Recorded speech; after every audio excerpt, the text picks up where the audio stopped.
Virtual summits are the most powerful online marketing tool available to grow your list, launch your platform, make more money, and create an impact in the world, even if you're just getting started.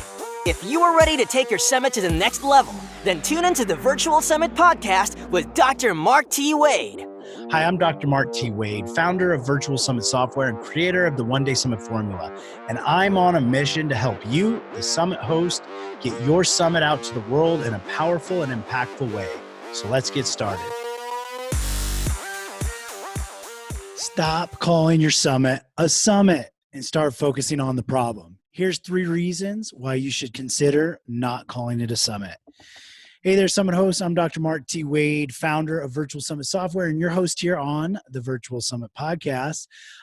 We got a special little episode. I'm going to ruffle a couple feathers today, I'm sure. But before we jump into that, I want to remind you about our resources over at virtualsummits.com. We've got some free resources for you to get started with your summit, as well as check out our Summit Genesis Workshop. That's our 3-day virtual intensive idea to done with your virtual summit, and I'm there helping you with it. Also, I want to remind you, if we've got any speakers out there, we've got applications. Speaker applications are open for our Summit Fest Live in-person conference hosted in New Orleans. We had a blast this year. We had over 50 people in person. This next year, we plan to have over 100 people with us. If you'd like to speak, come share your knowledge and experience with your virtual summit, or maybe you help coach and consult on summits, come share that wisdom with us over at Summit Fest Live. You can go to summitfestlive.com and click at the top. Their speaker applications are there. All right, so let's talk about it. Stop calling your summit a summit. Now, I kind of say that, almost with a little bit of sadness in my heart, because I love virtual summits, calling them virtual summits. And I love that they are virtual summits, and this is what it is. And I don't ever want it to get to where we're just taking on fads and jumping on the fad train. That is not one of the things I suggest.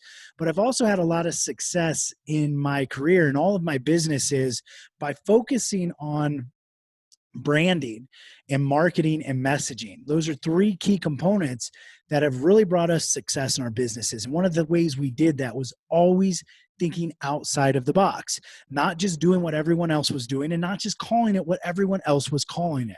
One of the quickest ways to be seen, noticed, or become potent, as I like to say, is if you have a different way of calling or doing something versus everyone else. You stand out. It makes you more rememberable as well, or memorable. Virtual Summit's software makes hosting a summit easier than ever. The only software in the world designed specifically for hosting a summit lets you set up a summit in a matter of hours with no tech skill or team needed. You can try out the Virtual Summit's software free at virtualsummits.com. But hurry, this is a limited offer. So with that being said, now you can call your summit a virtual summit, but I'm going to actually recommend you probably consider not, at least for some period of time. Reason being is we have a lot of virtual summits that are happening, which is awesome because so many people are getting their messages out to the world right now. And this is great social proof. So that shouldn't put you off. That shouldn't make you think, oh, well, I can't do a summit because everyone else is doing a summit. No, it just means you need to get more specific, more tactical, and more problem focused on your virtual summit. Now, part of that comes with the name.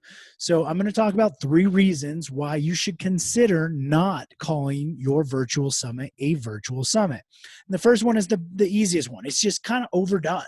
And I don't mean it's overdone as in summits are overdone. I mean, people hear virtual summits and they make an association with whatever experiences they've had before. So that's just how the human brain works, okay? The hippocampus is there to just go into overdrive and go, oh, I know this already. I'm going to take a lot of the burden off the brain and not make it work so hard. We're just going to kind of glaze over. So a lot of times when people see a virtual summit, they just assume they know what it is and they associate that with the experiences they've had before. And if they had a bad experience with the summit, as in maybe it wasn't entertaining, which a lot of the summits aren't out there, maybe it was just a bunch of interviews, maybe it wasn't put together well, or maybe there was complications with it or whatever. Maybe it was too general and generic and didn't actually solve any problems, and they had a bad experience, or they didn't get value out of it, or they thought they wasted their time. So they're going to associate that experience with your summit when they see blah, blah, blah, virtual summit. So when I say it's overdone, I don't mean that summits are overdone. I just mean that people see them so often and so regularly right now. They're just like, I don't have time for a virtual summit. I know what a virtual summit is. I'm just going to move past. Okay. The other aspect to this, number two, is honestly, it takes up too much room on your promotional stuff. So this is kind of a combo. This isn't just don't call it a virtual summit. This is also don't advertise the virtual summit, the name of the virtual summit. And it's going to flow into the third component. So I'll talk more about that in a second. But let's just focus right now on your space. Like, so if you're running paid ads, you've got what, 15 or 20% text space you can have on that ad. Virtual summit takes up a lot of space. So if you're running the Facebook marketing virtual summit, or how to get better by eating bananas virtual summit, it's just an extra component there that honestly, it really doesn't help anything right now. It doesn't give it a lot more clarity. If anything, at the moment, people are a little more confused. And not because of us, not because of our summits. We're not at fault for this. People are a little more confused right now because we've had so many in-person event hosts come online and start to create virtual events. And they've called those summits, they called those conferences. And people are like, well, I don't know what's what. So it can create some confusion. But more than anything, it just takes up space on your promotional materials. If you've got an image with a speaker and you want to put some information on there, like putting virtual summit on there is taking up valuable real estate on that promotional material when you could be putting something of more value on there. Honestly, they don't really care about the name, like in the sense of like, they're not looking at your summit and going, okay, what's the name of this before I make any decisions? They're going, what is it? Who's on it? What's it going to do for me? Be sure to check out the speaker management tool inside your virtual summit software, which lets you quickly and easily recruit and manage your speakers on your virtual summit, literally eliminating hundreds of hours of work. Get more information at virtualsummits.com. That's the questions they're asking. So we want to answer those, which leads me to the third component. The third reason you should consider not calling your summit a summit. And it's because that is not problem focused.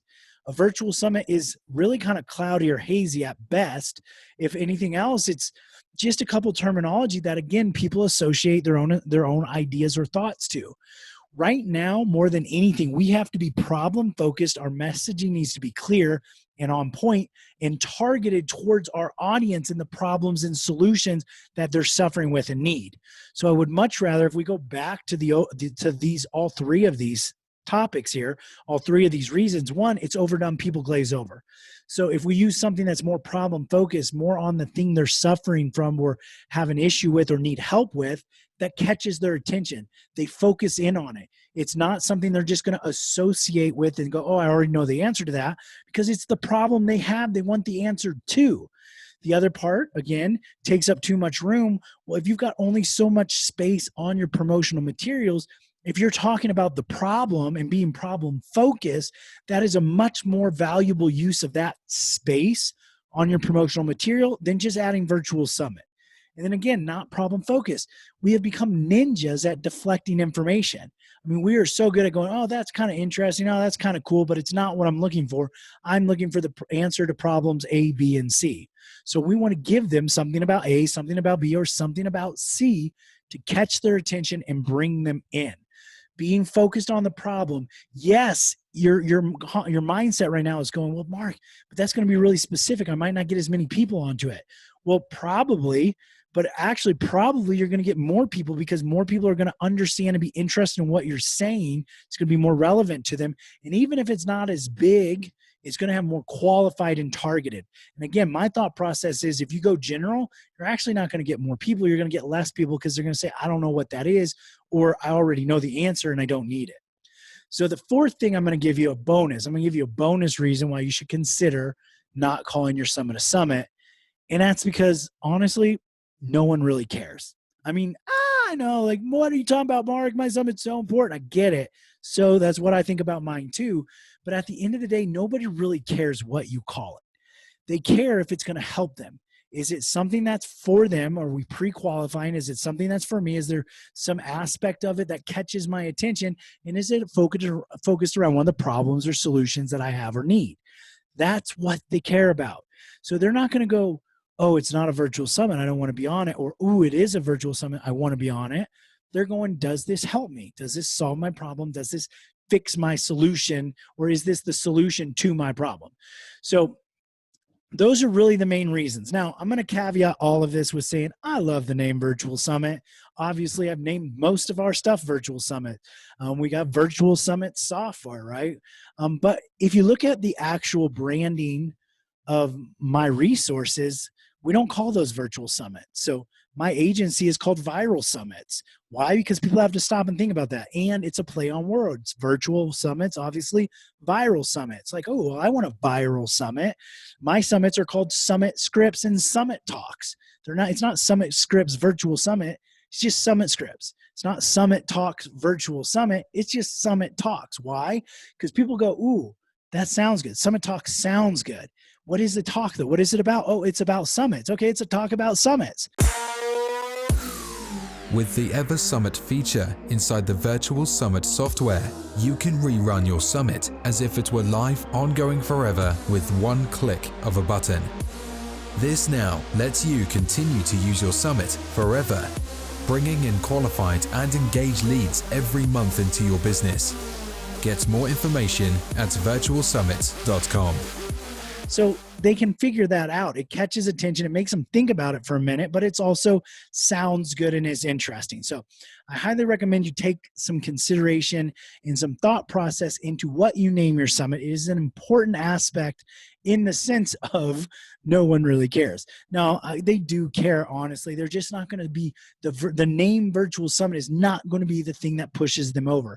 The name is extremely important, but it's extremely important in grabbing their attention and making them increasing interest and curiosity and eagerness into that topic. So play outside the box, think outside the box. What can you call it?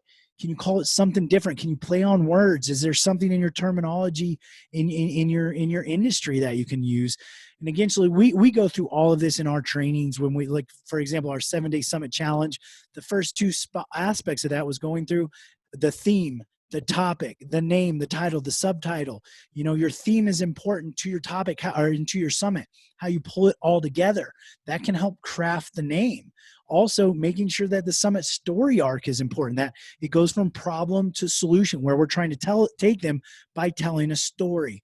So that stuff is extremely important. So the name is a valid thing, but why not consider calling it something else? And if you really, at the end of the day, want it to be called a virtual summit, you can still call it a virtual summit. We all love that, but I would challenge you to start considering and thinking about some other options with that.